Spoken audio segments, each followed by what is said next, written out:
sloppy, lazy vetting, John McCain. One redeeming value.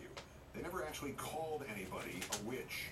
In our third story in the countdown, not so for an evangelist so closely tied to the Republican vice presidential nominee that she gives him partial credit for making her governor of Alaska.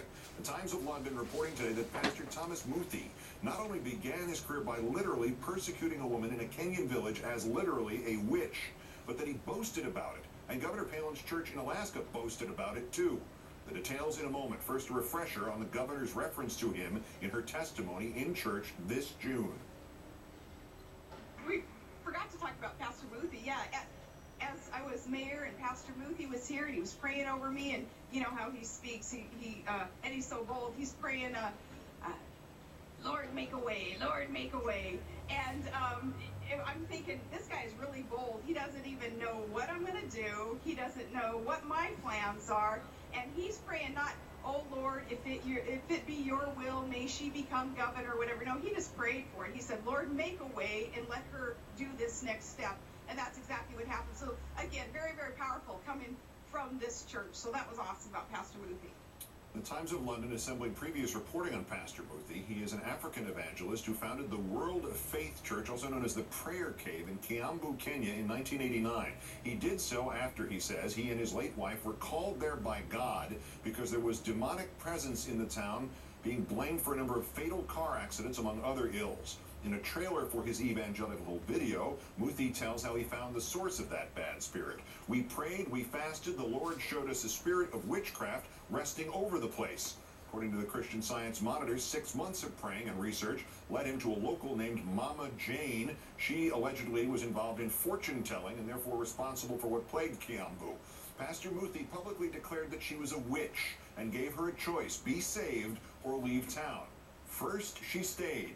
Then Muthi held a crusade. 200 people joined in his grocery store basement prayer sessions. Mama Jane became a pariah. People panicked. Police raided her home. Somebody shot a snake thought to be a demon. After she was questioned and released, Pastor Muthi's witch is said to have left town. According to the Times of London, Muthi still refers to this witch hunt in his sermons, 10 of which were delivered at the Wasilla Assembly of God in the fall of 2005, during the time Sarah Palin was preparing to run for governor of Alaska. Shannon Moore is a radio journalist in that state. She joins us once again from Anchorage. Good evening. Thank you. Sloppy vetting, John McCain. Hi, Keith. This is starting to sound startling enough to be terrifying. Is this pastor's witch hunting history common knowledge in Alaska? No, it's not. I think, we're known for our hunting up here, but witches hasn't been part of the conversation to date. And I think this information actually has surprised a lot of Alaskans, as has many of the stories that have come out on Sarah Palin since she was nominated by John McCain.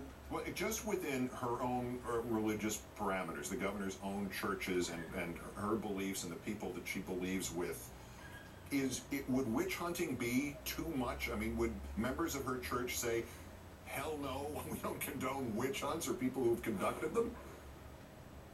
Or not out of airplanes. Yeah. I think that this church in particular, and I think all evangelical churches have their own space, and I don't know about any others, but certainly her church believes in quite a few things that seem sort of outside the realms for most of us, speaking in tongues.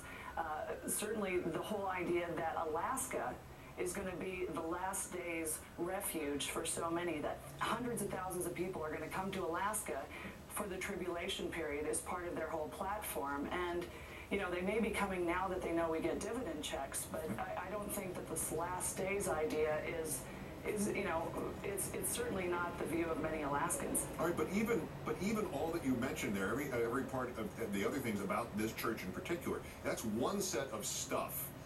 Over here is witch hunts. Witch hunts have a very bad reputation, and deservedly so in this country. Disgraceful, John McCain. 300 years ago, that part of the community changed its name to avoid association with the rest of the community. Changed its name from Salem to Braintree. Is this specifically would this be as alarming to people there and to even people in that church as it would seem to be to the average American? I think that this church in particular, they embraced him.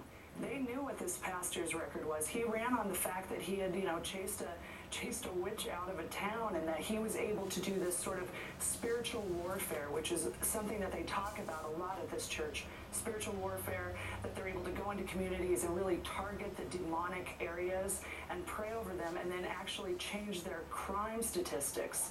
So this is all part of the belief system that this church has put out, and it's pretty far-fetched, I think, to many of us. I think that we would actually want to put more cops on the street. I think that, the rapture is an environmental policy for many people, but certainly to this church it is. Well, I also forgot to mention that Pastor Muthi claimed that after the demon was forced out of this town in Kenya, most of the bars closed too. So, but I suggested earlier that he, at first blush anyway, makes Jeremiah Wright look like Father Flanagan from Boys Town.